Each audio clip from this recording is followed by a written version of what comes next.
एक बार की बात है,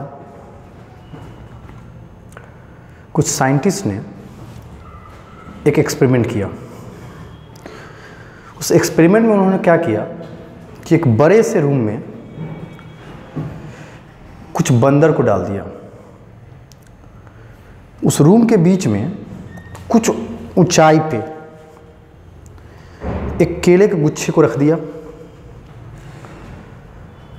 और कुछ इस तरह का सेटिंग किया उस रूम के अंदर छत के थ्रू कि जब भी कोई बंदर उस केले को खाने जाता या केले की तरफ दौड़ता तो उस पर पानी गिरा देता। ये लोग बाहर से हर बार जब भी कोई बंदर उधर दौड़ा पानी गिरा दिया जाता उस पर।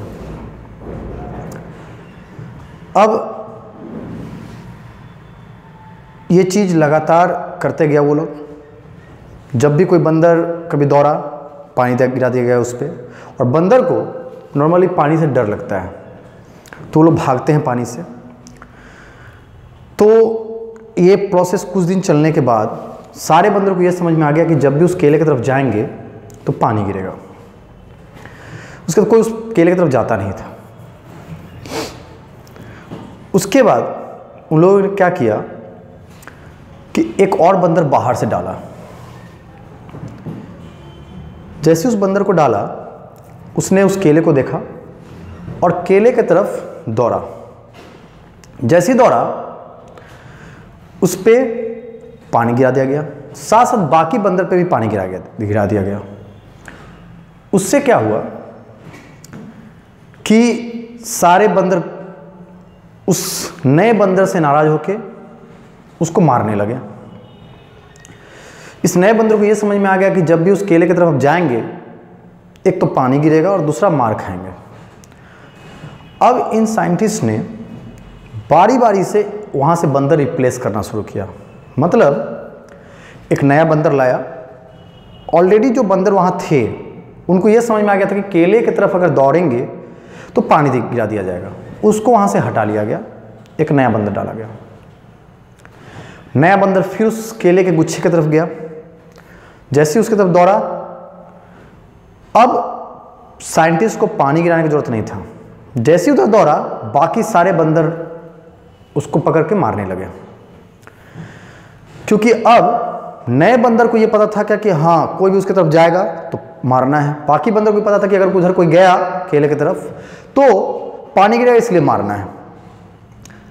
जो नया बंदर आया सबसे लास्ट में उसको ये लगा कि अच्छा केले की तरफ जाएंगे तो सब मारेगा। कभी कोई और दूसरा बंदर भी उस पहले से जो ग्रुप में था उसके तरफ, उसका भी ग्रुप का अगर कोई बंदर उस केले की तरफ जाता था तो उसको भी बाकी बंदर मारते थे। तो ये भी समझ गया कि अच्छा कोई और भी जाएगा तो उसको भी मारना है। इस तरह से क्या हुआ कि साइंटिस्ट लोग बारी बारी से एक एक बंदर को निकालते गया और जैसे कोई नया बंदर आता तो वो केले की तरफ दौड़ता और सारे बंदर उसको जाके पीटते थे। ठीक है, जो नया बंदर आया रहता था इस बंदर से पहले वाला वो भी पीटता था, क्योंकि उसको ही समझ में आ गया था कि हाँ जो भी बंदर उस नए बंदर जो भी आया और केले की तरफ दौड़ा तो उसको मारना है। कोई भी अगर केले की तरफ जाएगा तो मारना है, उसको बस इतना समझ में आता था। धीरे धीरे करके पुराना जितना बंदर था वो रिप्लेस कर दिया गया, नया बंदर पूरे सिस्टम में आ गया। जिनके दिमाग में ये कुछ नहीं था कि पानी गिरेगा, बस उनको इतना पता था कि केले की तरफ जो भी जाएगा उसको मारना है। अब ये रूम एक फैक्ट्री बन गया था जहां से ऐसे बंदर को निकाला जा सकता था जिनको ये सिखा दिया गया कि केला तो है उसको खाना नहीं है, बस उसको बचाना है। अगर कोई उसके तरफ दौड़े तो उसको मारना है। अब साइंटिस्ट को पानी उझलने का मेहनत करने का जरूरत नहीं था। अब ये एक सिस्टम बन गया। यहाँ हर दिन ये लोग नया बंदर लाता था, पुराना बंदर कुछ रिप्लेस किया, ये प्रोसेस चलते गया और ये एक फैक्ट्री बन चुका था जिसमें कि हर बार ये ट्रेनिंग मिलता था बंदर को कि हाँ आपको केला देखना है, उसको बचाना है, खाना नहीं है। हम लोग का सिस्टम भी कुछ इसी तरह से है और हम लोग अपने कैरियर को भी कुछ इसी तरह से चूज करते हैं। हम लोग बचपन से जब पढ़ाई शुरू करते हैं हम लोग को एक ही चीज़ सिखाया जाता है, मन लगाकर पढ़ो ताकि आगे चल के आप आईआईटी निकाल सको, मेडिकल निकाल सको, सीए निकाल सको, आईएएस निकाल सको, आईएएस निकाल सको। मतलब हम लोग को बचपन से इस बात के लिए ट्रेंड किया जाता है कि आपको कहीं पे नौकरी करना है। क्योंकि मुझे जहाँ तक पता है, इन सारे इंस्टीट्यूट से, आईआईटी से, आईआईएम से सीए बनकर कोई मालिक नहीं बन सकता है, कोई खुद का सेटलमेंट नहीं कर सकता है, खुद का बिजनेस नहीं खोल सकता है, जब तक कि उसके पास कुछ ऐसा ऑप्शन ना आ जाए। तो हम लोग उसी हिसाब से पढ़ना शुरू करते हैं कि आगे चल के नौकर ही बनना है। पहला गलती कैरियर चूज करने में यहाँ हम लोग करते हैं, अपनी काबिलियत के हिसाब से नहीं चलते हैं, बल्कि जो सिखाया गया घर में उसके हिसाब से। खैर, बच्चे थे उस समय, ज़्यादा नॉलेज नहीं था, उस हिसाब से चले। फिर थोड़ा बड़े जब होते हैं, 10th पास करते हैं, उसके बाद क्या करते हैं हम? वो भी खुद के भरोसे पे नहीं, सिस्टम के भरोसे चलते हैं। अगर आप लोग को याद हो, अगर आप लोगों ने चूज़ किया होगा, तो हम लोग या आप लोग जनरली इसी हिसाब से चूज़ करते हैं कि मेरे क्लास का टॉपर ये करने जा रहा है, या तो वो आईआईटी की तैयारी करने जा रहा है, मेडिकल की तैयारी करने जा रहा है, समथिंग लाइक दैट। और उसी हिसाब से हम लोग भी डिसाइड करते हैं हमें भी यही करना चाहिए। अपने कैपेसिटी को, कैपेबिलिटी को बिना देखे हम लोग बस इस भीड़ में भागने लगते हैं कि हाँ, आगे वाला जो हम लोग से ऑलरेडी आगे है वो किस गोल के पीछे भाग रहा है। अरे यार, वो ऑलरेडी आगे है, उसका बेस अच्छा है, वो पहले से उस हिसाब से तैयारी कर रहा है, तो वो पहले वहाँ पहुँच जाएगा। आप में अगर इतना कैपेसिटी है कि आप उससे तेज भाग सकते हो, आपको लगता है, तो फिर उस फील्ड में जाओ, नहीं तो अपना फील्ड चेंज करो। हमेशा आसान दिखने वाली चीज़ आसान होता नहीं है। पहले किसी चीज़ का तैयारी अगर करते हो, बेस्ट कैरियर चूज करने का यही तरीका होता है कि आप पहले उसको देखो कि क्या करना पड़ेगा उसके लिए एंड तक, और उसके बाद आप उतना कर सकते हो कि नहीं। क्योंकि कभी कभी कुछ आसान चीज़ भी होता है तो उतना आसान होता नहीं है करना। फॉर एग्जाम्पल, अगर मैं इस मार्कर को कहूँ आप लोग में से किसी को कि भी होल्ड करके रखो, इसको आप आराम से इसको होल्ड करके रख सकते हो, सबके लिए आसान होगा। बट अगर मैंने कहा कि इसे इस तरह से 5 दिन तक आपको होल्ड करके रखना है, तब क्या होगा? तब इस मार्कर से ज़्यादा हम लोग का हाथ का खुद का वजन हम लोग नहीं सह पाएंगे। कुछ लोग इसमें से 10 मिनट होल्ड कर पाओगे ऐसे, कुछ लोग हो सकता है आधा घंटा, कुछ लोग 1 घंटा, हो सकता है किसी का कैपेसिटी ऐसा भी हो कि 1 दिन होल्ड कर ले। बट कैपेसिटी के हिसाब से होल्ड कर पाएगा कोई भी। अगर मेरी कैपेसिटी है इसे 1 घंटा तक होल्ड करके रखने की, और मैं कोशिश करूंगा कि इसे 5 घंटा तक होल्ड करके रखूं, तो क्या होगा? एक टाइम के बाद मैं स्ट्रगल करना शुरू कर दूंगा, अपने हाथ का वजन खुद से उठाने में असमर्थ होने लगूंगा, और फिर भी अगर मैं ट्राई करते रहा तो लास्टली मेरा हाथ पैरालाइज हो जाएगा। कैरियर चूज करने के मामले में भी यही करना होता है। आप पहले तो आप ट्राई करो जो करना चाह रहे हो, देख लो कि हाँ मुझसे ये होगा या नहीं। थोड़े दिन लगने के बाद किसी भी फील्ड में आपको समझ में आने लगता है कि आपके लायक है या नहीं। अगर आपको लगता है कि नहीं थोड़ा और मेहनत किया जाए तो आराम से मेरे से हो जाएगा, तो जी जान लगा के 100% देना शुरू करो, उसके पीछे लग जाओ और तब तक लगे रहो जब तक कि वो हासिल ना हो जाए। लेकिन अगर लगता है कि नहीं मेरे लिए पॉसिबल नहीं है, तब दूसरे को देख के अपने ईगो को सेटिस्फाई करने के लिए उस फील्ड को नहीं चूज करो। हम लोग दूसरे को देख के अरे यार वो आईआईटी कर रहा है तो मैं क्यों नहीं, मुझे भी आईआईटी का प्रिपरेशन करना है, वो अगर एमबीबीएस करना चाह रहा है तो मैं क्यों नहीं, मैं भी कर सकता हूं, वो सीए करना चाह रहा, अरे यार उसका कैपेसिटी, उसका बैकग्राउंड, आपका कैपेसिटी, आपका बैकग्राउंड, दोनों में जमीन आसमान का फर्क रहता है। आप किसी क्लास में बैठते हो, आपके साथ में बैठने वाला जो क्लासमेट होता है उसमें और आप में जमीन आसमान का फर्क होता है। क्योंकि केवल क्लास का 6 घंटा ही डिसाइड नहीं करता है कि आप क्लास में टॉप करने वाले हो या फेल करने वाले हो। यहाँ से जाने के बाद आपका घर अलग है, उसका घर अलग है, उसका बैकग्राउंड अलग है, आपका बैकग्राउंड अलग है। हो सकता है आपके घर पे जाने के बाद आपको घर का भी कुछ काम 4 घंटा करना पड़ता हो, उसको कुछ नहीं करना पड़ता हो। उसको बहुत तरह का सपोर्ट मिलता हो, आपको हो सकता है कुछ सपोर्ट नहीं मिलता हो। तो आप किसी और को देख के नहीं चलो, बेस्ट ऑप्शंस खोजना चाहिए, उसके पीछे लगना नहीं चाहिए हर बार जब तक कि अपना कैपेसिटी ना हो। आप कभी भी कैरियर को चूज करते हो, 10th किए, अगर आपको लगता है कि मेरे से ये तैयारी हो पाएगा तो ठीक है, अगर ना हो पाया तो और क्या क्या ऑप्शंस है जो मैं कर सकता हूं, उसको दिमाग में लेके चलो। ऑप्शंस आपको लेके चलना पड़ेगा हमेशा। बीच में छोड़ देने के बाद अगर आपके पास ऑप्शन ना बचता है तो आप फंस जाओगे। फॉर एग्जाम्पल मेडिकल का तैयारी, अगर आप बायो लेके करना शुरू करते हो और अगर आपका मेडिकल ना निकलता है तो फिर आप मैथ भूल चुके होते हो, फिर आपको आगे किसी भी चीज़ की तैयारी में बहुत ज़्यादा प्रॉब्लम होता है। क्योंकि उसके बाद अगर आप जनरल कंपटीशन में भी उतरते हो, मेरे कहने का मतलब बैंकिंग का तैयारी, पीओ का तैयारी, रेलवे का तैयारी, किसी भी गवर्नमेंट जॉब के लिए, तो वहाँ पे मैथ का यूज़ होता है, तो वहाँ आप फंसते हो। तो आप पहले देखो कि आपका कैपेसिटी क्या है, क्या करना है, और उसके हिसाब से लग जाओ। एक बार आप डिसाइड कर लिए कि नहीं मेरे से ये हो सकता है, मैं इसके लायक हूं, कर सकता हूं, थोड़ा मेहनत करना पड़ेगा, बट अगर उतना कर लिया तो आराम से हो जाएगा, तो लग जाओ।